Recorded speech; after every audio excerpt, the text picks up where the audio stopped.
이번 영상은 인도의 요가 마스터이자 영성과 내면세계의 중요성을 주장하며 많은 강연을 통해 세계에 널리 알려진 사드구루의 가르침입니다. 난해한 주제라 번역이 매끄럽지 않은 점 양해해 주시고 꼭 끝까지 시청하시기를 추천합니다.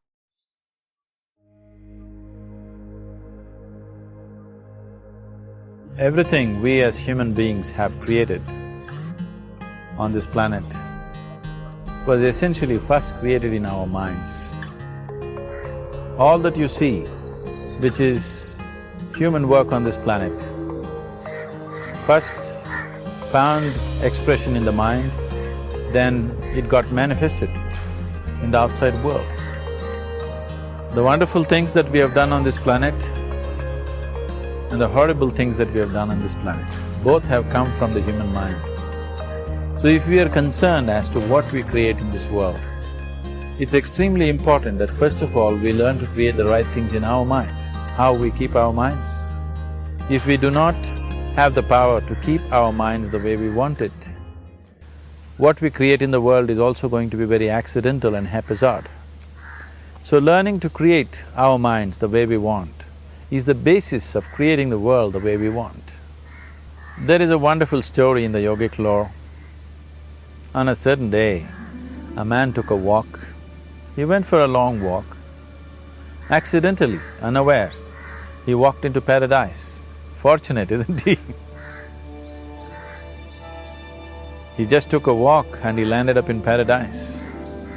After this long walk, he felt little tired. So he thought, oh, I'm tired, I wish I could rest somewhere. He looked around, there was a nice tree, underneath which there was very cushiony grass. So it was inviting. He went and put his head down there and slept.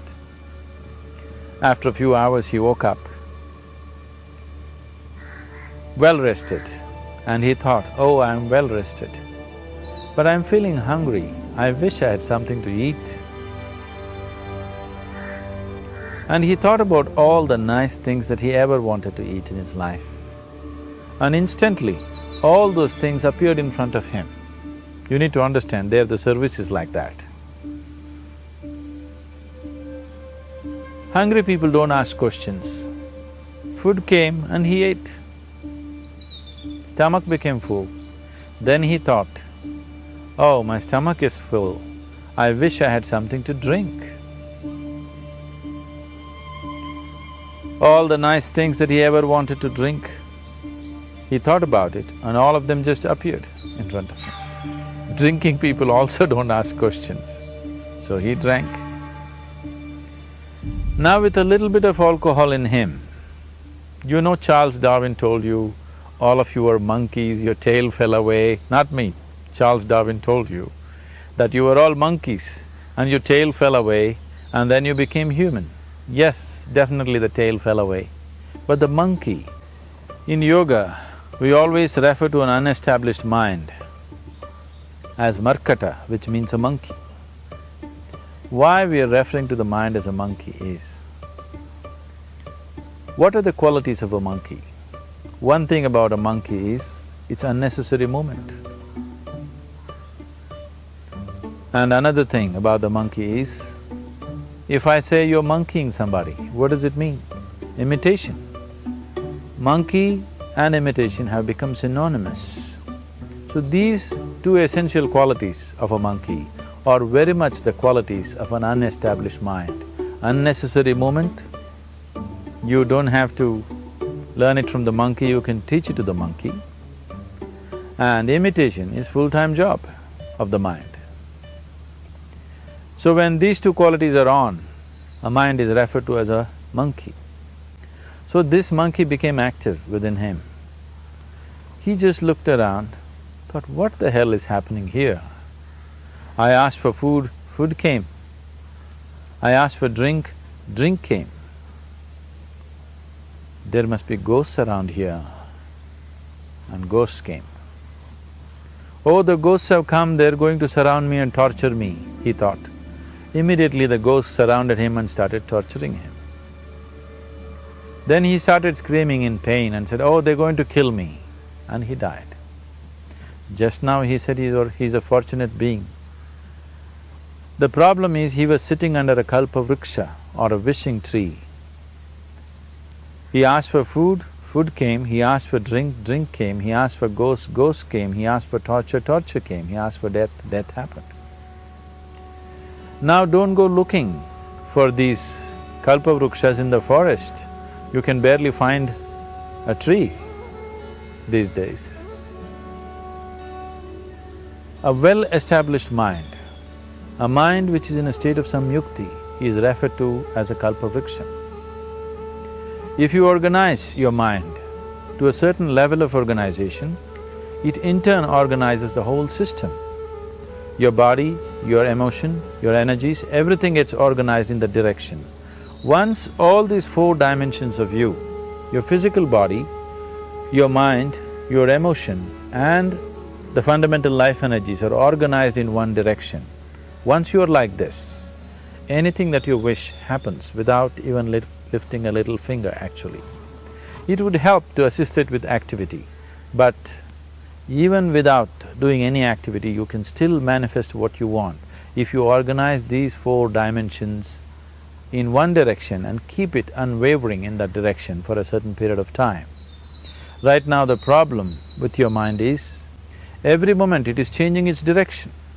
It is like you want to travel somewhere and every 2 steps if you keep changing your direction, the question of you reaching the destination is very remote unless it happens by chance.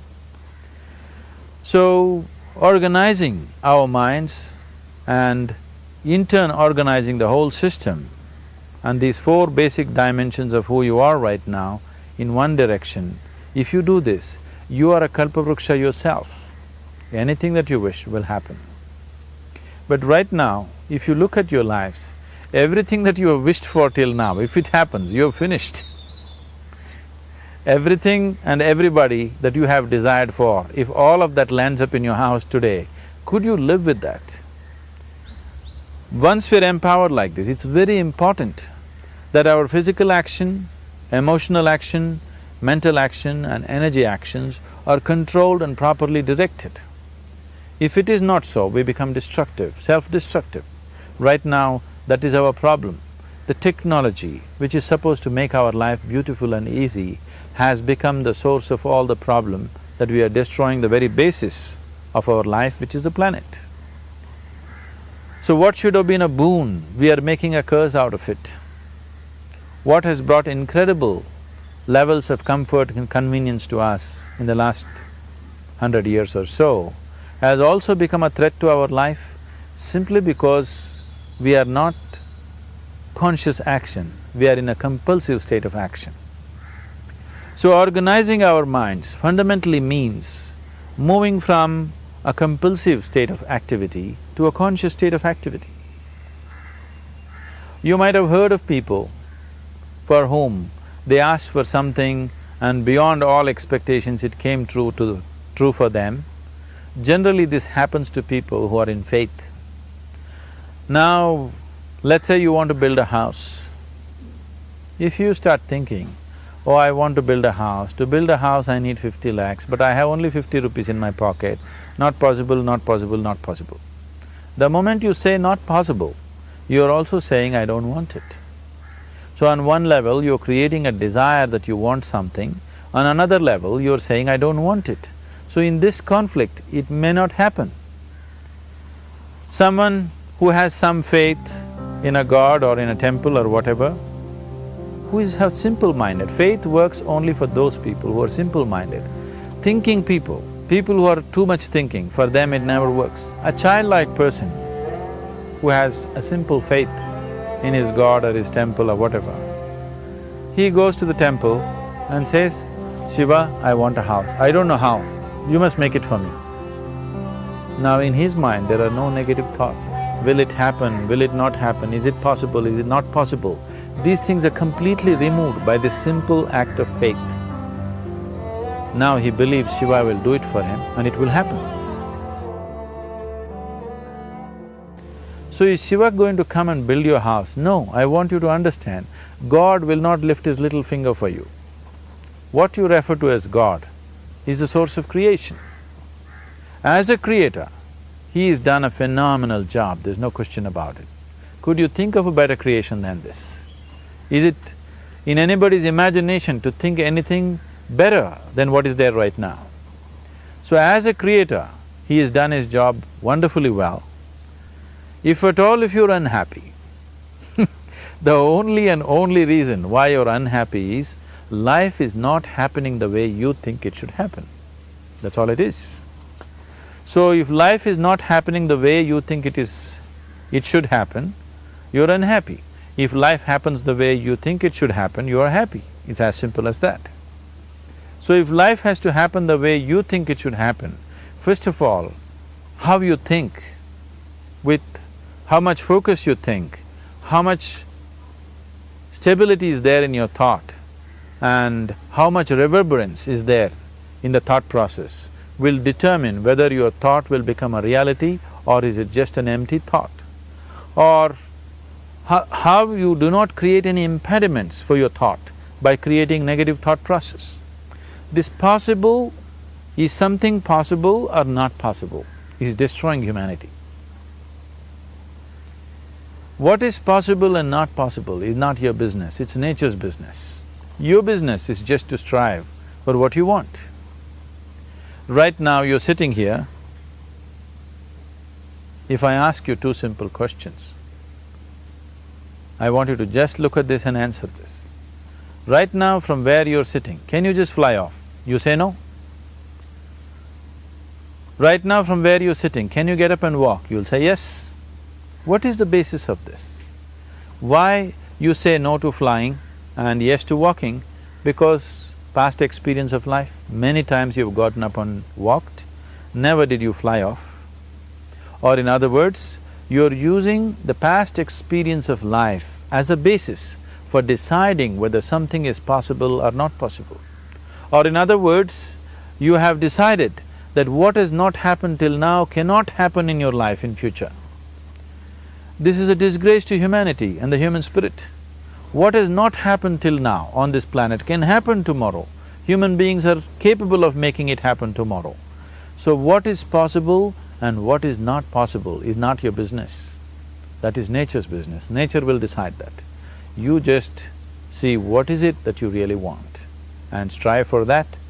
And if your thought is created in a powerful way, without any negativity, without any negative thoughts bringing down the intensity of the thought process, the first and foremost thing is you must be clear what is it that you really want. If you do not know what you want, the question of creating it doesn't arise. If you look at what you really want, what every human being wants is, he wants to live joyfully, he wants to live peacefully. In terms of its relationships, he wants it to be loving and affectionate. Or in other words, all that any human being is seeking for is pleasantness within himself, pleasantness around him. This pleasantness, if it happens in our body, we call this health and pleasure. If it happens in our mind, we call this peace and joy. If it happens in our emotion, we call this love and compassion. If it happens in our energy, we call this blissfulness and ecstasy. This is all that a human being is looking for. Whether he is going to his office to work, he wants to make money, build a career, build a family, he sits in the bar, sits in the temple, he is still looking for the same thing. Pleasantness within, pleasantness around. If this is what we want to create, I think it's time we addressed it directly and commit ourselves to creating it. So you want to create yourself as a peaceful human being, joyful human being, loving human being, a pleasant human being on all levels. And do you also want a world like this? A peaceful world, a loving world, a joyful world? No, I want greenery, I want food. When we say a joyful world, that means everything that you want has happened. So this is all that you're looking for. So all that you need to do is commit yourself to creating it, to create a peaceful, joyful and loving world, both for yourself and everybody around you. Every day in the morning, if you start your day with this simple thought in your mind, that today wherever I go, I will create a peaceful, loving and joyful world. If you fall down 100 times in a day, what does it matter? For a committed man, there is no such thing as failure. If you fall down 100 times, 100 lessons to be learnt. If you commit yourself like this to creating what you really care for, now your mind gets organized. Once your mind gets organized, the way you think is the way you feel, your emotion will get organized. Once your thought and emotion is organized, your energies will get organized in the same direction. Once your thought, emotion and energies are organized, your very body will get organized. Once all these four are organized in one direction, your ability to create and manifest what you want is phenomenal. You are the creator in many ways. That which is the source of creation is functioning within you every moment of your life. It is just that, have you kept access to that dimension or not? Organizing the four basic elements of your life will give you that access. It is my wish and my blessing that every human being in this world should have this access to the source of creation within himself, so that he can function here as a creator, not just as a piece of creation.